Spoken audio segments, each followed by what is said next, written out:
Hey, Tony Gaskins here. Now, here's something that I've been talking to clients about, and one of the things that I really did not fully understand that so many women deal with and kind of go through without really understanding the implications of it. And that is, if you have a man that you dealing with and he doesn't give you access to his phone, like, it doesn't mean that he has to say, "Here's my passcode." But when y'all eating dinner, if he ain't got that phone face up, when he go, if y'all together, like together, living together, and he go shower, if he don't leave that phone out, plugged in, if he don't leave that phone around and stuff like that, 9 out of 10 times it's something going on that you need to know about. So I want you to realize and understand that that right there is just a dead giveaway. Unless he worked for the CIA or the FBI or something like that, a man who is faithful does not care about you reading his conversations. If he is doing right by you and he's not talking bad about you, so what me and my wife might do is, if we have a conversation and let's say it's with our son and he's confiding or he venting to one of us about the other one, we'll delete that conversation out of the sake of privacy and not getting in feelings and stuff like that and taking it the wrong way, because that's something that kids need. So it's certain things that he can only talk to the dad about. It's certain things he can only talk to mom about. And we can't be sure that we won't overstep and we won't let that overparenting come out and say, "Hey, you talk to your mom about this right here. Why you ain't talk to me?" And yeah, this what you talking to your mom about. This my opinion on that right there. And when he didn't come to me about that. And so that's what I want y'all to realize and understand. Y'all gotta forgive me. I got a little YouTube highlights on the NBA. And other than that right there, and another thing that may get deleted is if the man is talking to his family about you and he's sharing like some deep feelings and things like that that he may not be ready to share with you, he may not want to share with you, or he asking somebody, which he shouldn't be doing this, but he asking somebody for advice on a situation concerning you, then he may delete that. And so you have to realize and understand, but other than that, like, the goal of a relationship is to get to a place where y'all are completely comfortable with each other and you fully trusting of one another, to where you could share these devices, you can share social media, share the phone, but not even have a desire to check. So in the court of law, like in the criminal justice world, there's a thing called probable cause. And when you have probable cause, then you can search a vehicle. And because you see, here go, I'm looking at this here Mary Jane. So hey, I need to search your vehicle. You have probable cause. If you don't have probable cause, then you can't search nobody's vehicle. You can't search nobody's house. You gotta go have probable cause and go get a search warrant. So that's how it should work in a relationship as well. To where if somebody moving kind of funny and they acting different, then that give you probable cause to tiptoe on in that phone if this your spouse. And so that's what you got to look into, because that'll help you understand and see right there, like, oh, okay, go a little probable cause. So now you tiptoe on in that phone to see if what you thought is what it really is. And if it's not, then all right, go on about your business. But if it is, now you get to bring this up.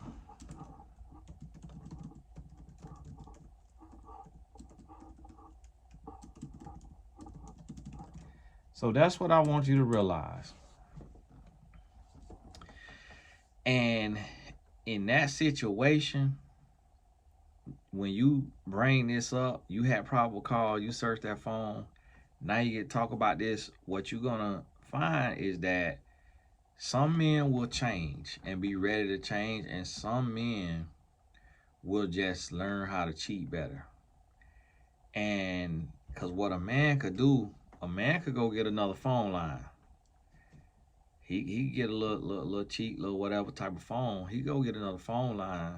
He put that phone, like for instance, I got this phone right here at my office. I don't use it. I need to go and upgrade to it because it's probably a 14 and I'm on a 12. I think it's a 14. I don't even use it. It ain't got no power on it. But I had bought it and tried to switch over and it didn't work. I was in England, so then I just, kept it and I never got it to work. But so I'm gonna take that on in and get this here thing set on up.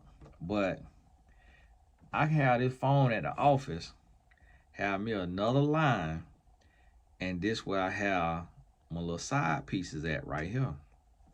If my wife don't come to my office or she don't come to my job, I can have this phone right at the office. Boom. And be at the office just caked up, phone boning, cheating up the whole time. And so some men will go to that extent. Some men will get them a woman and that lunch break, he driving to her house. And what he'll do, he'll leave, and I'm making all this up because this is what I would do if I was a cheater in marriage. He'll leave his main phone that you got the location on, he'll leave that to the office.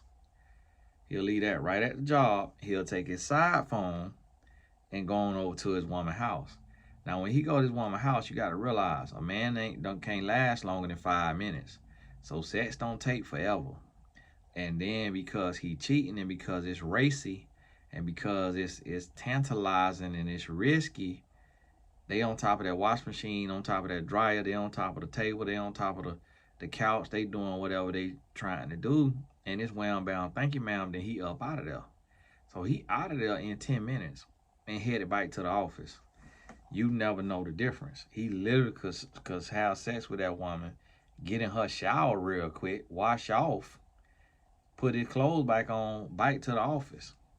And so when I was a young man and probably 19, 20 years old, I did that sometimes. Well, I'd be at the house in the summer with my girlfriend, get up, say I'm going to the store, go to my ex-girlfriend's house, be in and out in 10 minutes, and be back to the house within 25 minutes. And me done got me a whole rock off. Just like that. Like it worked like that. So you got to understand now, just because you got access to the social media, to the phone, don't mean everything now if you really dealing with one. If you dealing with one of them ones, you still could get cheated on. But here's the thing. If a man keep doing that, eventually what he doing, what's done in the dark, come to the light. That's Bible. So you ain't got to worry about it like that. It's going to come out now. Eventually it is going to come out. And he going to get caught. And that's going to be what you need. But see, here's the thing. When you don't have probable cause and you go and search, whatever you find is called forbidden fruit. So you can't present forbidden fruit in the court of law. Just like you can't present forbidden fruit in the court of love. And this is what I call the court of love. I made that up. Somebody probably I think somebody made a reality show after that. But this is what I call the court of love. You can't present that because you ain't have probable cause. You just made a habit of just searching. So you just went to searching. Oh, now you old Blue Clues searchaholic. So now you causing problems. Now you causing problems.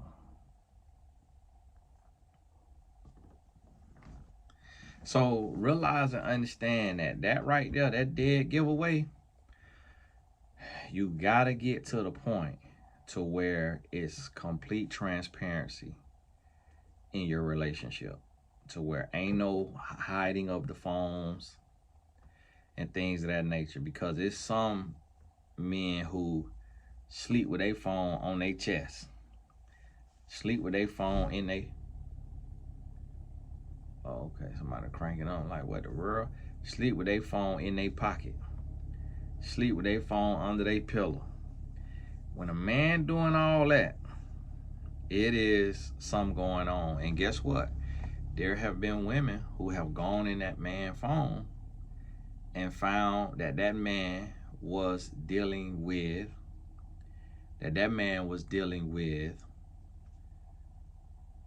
another man. There's women who have gone in that phone and found videos of that man with another man. So it's not always another woman. That's another thing you got to realize about these boys today. On the review I did of Pop the Balloon for the Blessed Tribe, I uploaded them. One of the boys on there from episode 75 was dressed very metrosexual. And he lived in Atlanta. In Atlanta, a man could look like Paul Bunyan and be gay. So if you look real metro, it's no, if you look real metro, it's no surprise if you bisexual. So if you got you one of them old pretty boys and he be in the mirror just as much as you or more than you, then you might have to, and you feeling some funny business, you tiptoeing on in that phone. To see what you could see, because you might be surprised. And then what you do when you get in that phone now, you got to know that passcode to get in there. When you get in that phone now, you got to go to the hidden folder, and you got to go to recently deleted. You got to go to both of those, because a lot of people don't realize that recently deleted be having stuff that he trying to hide. And then that hidden folder be having, that's where you're going to find the news and all of that. And that's a real thing now. And that's where, some of the popular couples that be out there and went through a breakup, that's how they went through their breakup, is the woman found that hidden folder. Now, a man is crazy to keep record of cheating. That speaks to some other, situation going on in his life. Could be a mental health issue, could be just a lot of stress, could be just being a pervert, and when I say pervert, I mean like a freak, stuff like that. And so, especially with these phones today and how stuff could be hacked. I remember talking to my homeboy, and we was talking about, I was talking to him about just elevating, not masturbating and all that. And he was like, what about your wife? Like, what about having pictures of your wife and stuff? I was like, man, the scary part about that is these phones can be hacked. So I'm like, I don't even keep no pictures of my wife, no inappropriate pictures of my wife. When I'm on the road, I don't even have my wife send me no inappropriate pictures and all that. I don't even do all that, because I take it and I realize, like, listen, man, this stuff here is different. Like the internet and all that stuff different. So, hey, God bless you. Got to coach another client back to back, but sometimes I get to do these little 15-minute videos when a call ends a little early. A lot of times my clients don't have an hour worth of questions, and we get done 15, 20 minutes early. So that's when I'm going to pop in, use the rest of that time to do these here videos, get that uploaded just in this season so I could keep my work going. But God bless you. All the important links in the description. Remember, The Solopreneur Mastermind for 2026 goes live on Black Friday. Mark your calendars. So you'll have a full description. Be ready. It'll only be a 20% deposit to be in it. It don't start till April. And we'll have like a little kind of intro calls January, February, March, just to meet each other. Everybody talk about what you want to do and stuff like that. But then it actually kick off April through December, and you'll be done with your payment plan by then. God bless you. We'll talk soon.